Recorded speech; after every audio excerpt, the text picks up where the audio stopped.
yang gue alamin yaitu selalu nombok.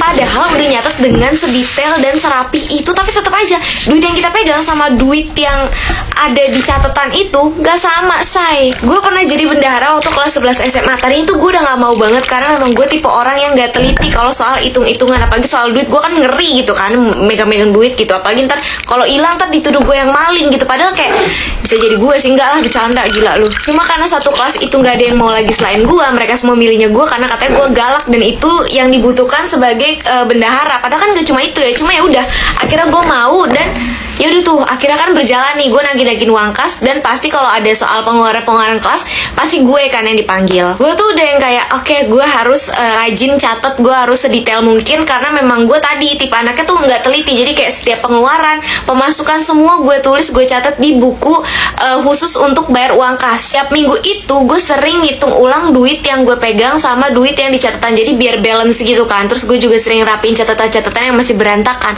Itu anehnya tuh, duit yang gue pegang sama yang ada di buku seharusnya itu nggak sama. Padahal tuh duit gak pernah gue pakai. Ini gue curiga nih apa jangan-jangan di tiap struktur kebendaharaan nih pasti ada tuyul yang nyelip gitu, kayak dia nyuri duit gue pasti nih. Nggak mungkin gue yang pakai gitu loh, kayak kalaupun gue pakai gue pasti catat gitu. Cuma enggak lah, gila kali gue pakai. Maksud gue ini kan jadi kayak seakan-akan gue pencuri di sini, padahal kan bukan gue, itu pasti kerjanya tuyul. Gue tahu apa gitu, uang yang harusnya ada tuh di buku catatan gue itu lebih banyak, di gue tuh sedikit gitu. Kayak kenapa nggak kebalik aja gitu, jadi duit yang gue pegang banyak, yang di buku dikit kan, jadi sisanya bisa gue pakai buat ke Dufan. Pokoknya sejak saat itu gue bener-bener nggak mau lagi megang soal perduit-duitan karena gue udah kapok. Duit gue habis bukannya buat foya-foya tapi buat nombokin tuh uang kas. Nah, kalau kalian tanya emang nomboknya berapa sih, Min? Ya emang kecil sih, cuma 5.000 atau 10.000 atau 15.000 lah paling gede, tapi itu tiap minggu. Lu bayangin gue jadi bendahara selama 1 tahun, berapa banyak tuh duit. Ih gila, banyak juga ya. Bisa tuh gue kredit HP. Nah, gue pernah jadi bendahara waktu gue kelas 11 SMA. Definisi tuh tadinya gue gak mau kan. Definisi apa sih definisi? Nah, gue tuh pernah jadi ketua apa sih, ketua apaan sih? Lu mau jadi ketua apaan, Min? Udah lama gak cerita, mari kita cerita aja. Di sekolah gue itu diwajibkan menggunakan rok span. Jujur gue gak suka banget sama rok span. Kenapa? Karena susah untuk melangkah. Sementara gue tuh kebanyakan melangkah. Jadi kayak dari rumah gue ke depan gang untuk naik angkot, itu gue jalan kayak lumayan jauh kan. Susah tuh, itu memperlambat gerakan gue. Dari turun angkot ke sekolah gue itu juga jalan, karena sekolah gue gak masuk gang gitu. Jadi kayak itu tuh susah, apalagi kalau gue lagi buru-buru. Makanya gue tidak pernah mematuhi peraturan itu. Jadi gue selalu menggunakan rok rempel. Kebetulan sekolah gue itu jarang banget yang namanya razia. Kadang tuh razia paling razia kaos kaki pendek doang. Tapi kalau misalnya apa sih seragam gitu itu jarang. Paling gue kalau ditanyain sama guru kayak kenapa rok kamu beda gitu, gue tinggal bilang aja kayak oh rok span saya lagi dicuci bu, gue ngomong gitu. Tapi dimana kalau di SMA itu lagi rajin-rajinnya razia. Gue nggak tahu nih tiba-tiba kayak jadi sering banget razia makeup, razia kaos kaki, razia apa sih namanya, kalau cewek itu roknya harus span, kalau misalnya laki-laki itu nggak boleh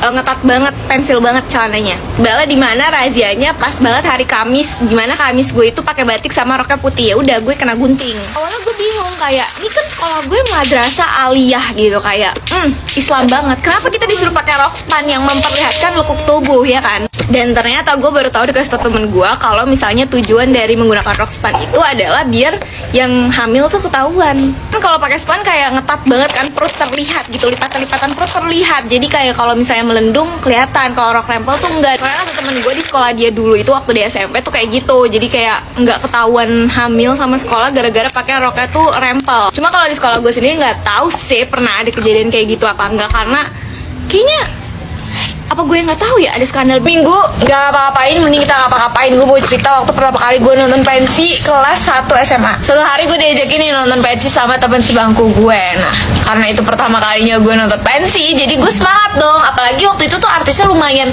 yang terkenal gitu. Gue lupa sih, tapi kalau nggak salah satunya ada Ran. Nah ya udah, kira gue mau dong, gue yang kayak aku mau ikut gitu. Terus saking semangatnya gue nggak mikir yang kemana-mana, udah gue langsung ngasih duit gue ke teman gue dan dia langsung beli tiketnya.